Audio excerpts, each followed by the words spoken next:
1 month before last year's presidential election and 8 months after warnings from within its own administration that the situation in Afghanistan was headed downhill, the Bush administration launched a new review of Afghanistan policy.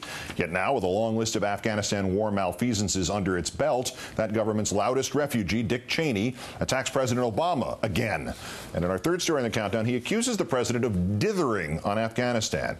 The latest salvo from the former vice president, who turned dithering into an art form last night at the Center for Security Policy in Washington, which gave Cheney an award along with his former chief of staff, the convicted felon Scooter Libby. Mr. Cheney criticized Obama's national security policies, but seemed to marshal his greatest umbrage over his biggest failure, Afghanistan. Having announced his Afghanistan strategy in March, President Obama now seems afraid to make a decision and unable to provide his commander on the ground with the troops he needs to complete the mission. The White House must stop dithering while America's armed forces are in danger. Make no mistake, signals of indecision out of Washington hurt our allies and embolden our adversaries.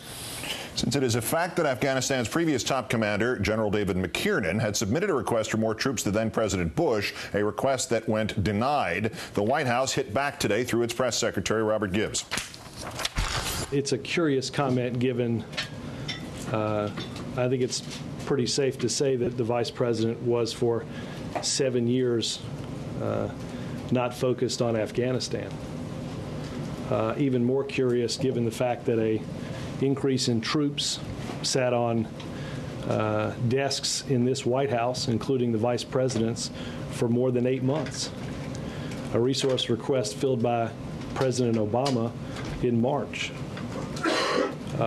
What Vice President Cheney calls dithering, President Obama calls his solemn responsibility to the men and women in uniform and to the American public.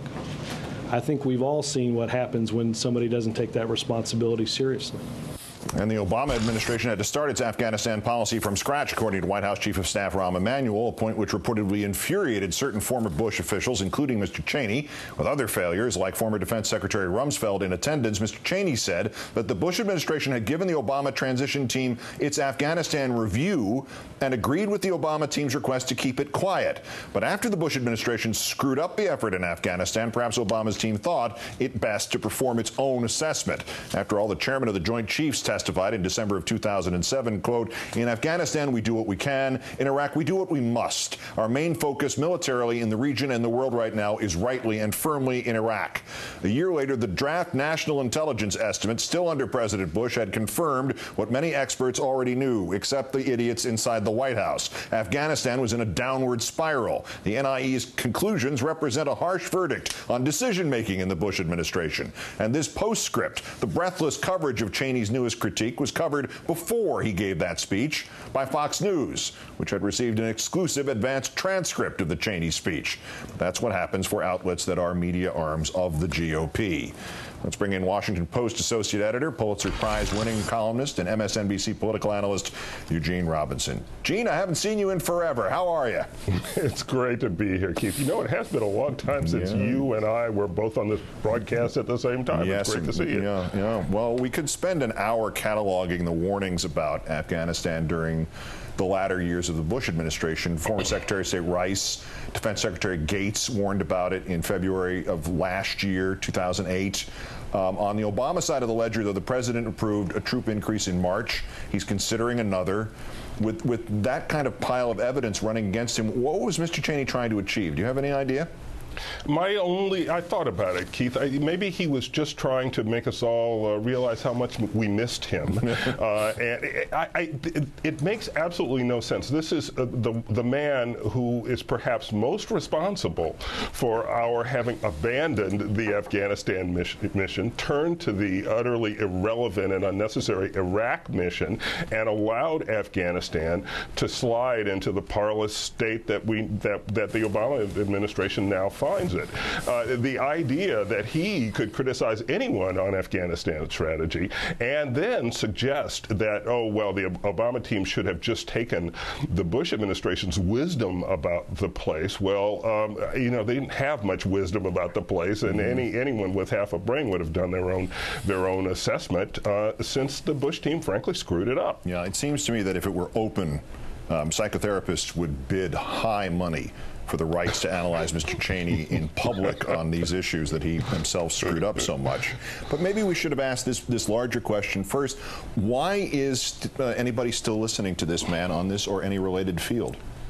You know, it's a good question. He's a former vice president. He is he says incendiary and often crazy things, and I think it's like a moth to a flame. You know, we tend to be drawn to people with fancy titles and pedigrees who say outrageous things, and so we pay attention to Dick Cheney, even though if you think about what he's saying for 5 minutes, you wonder, why is this worth coverage? Why is this news? And why should we trust his credibility on this issue or on many issues at all? And of course, this speech was detailed on Fox last night before he gave it, and having received a precious exclusive copy, they ran with it. What is the point of that? You're firing up a decreasingly sized base? Well, I guess. First of all, you find an outlet that will air your views breathlessly and repeatedly, and take them seriously. And I guess the idea is to continue to fire up the base. Well, I think that the far right base is pretty fired up already. The problem is it's in absolute terms pretty small, and I don't think you win the hearts and minds of independents and even moderate Republicans with this sort of attack, especially one that doesn't make any sort of literal sense. So just from the political point, the idea is then to fire up every last troglodyte in hopes of putting a dent in the Democrats in some midterm vote somewhere next year, get one House seat back? Maybe you get a few House seats back. I don't know how many you get from this sort of attack. Maybe if you're Dick Cheney, it makes you feel good. Maybe it makes you feel as if you still have support and you were right all along, and there are cheering legions who agree with you. But there I go. I'm doing that sort of pop psychoanalysis of the guy, which is what this whole situation invites. It really is a bizarre thing for a former vice president to be doing. Put your bid in a sealed envelope, leave it at the receptionist's desk. She'll be happy to take care of it for you. I'll pay some money for that. I'll pay some money. Gene Robinson, Pulitzer Prize-winning columnist of the Washington Post and also with MSNBC. Thank you, Gene. Great to be here, Keith.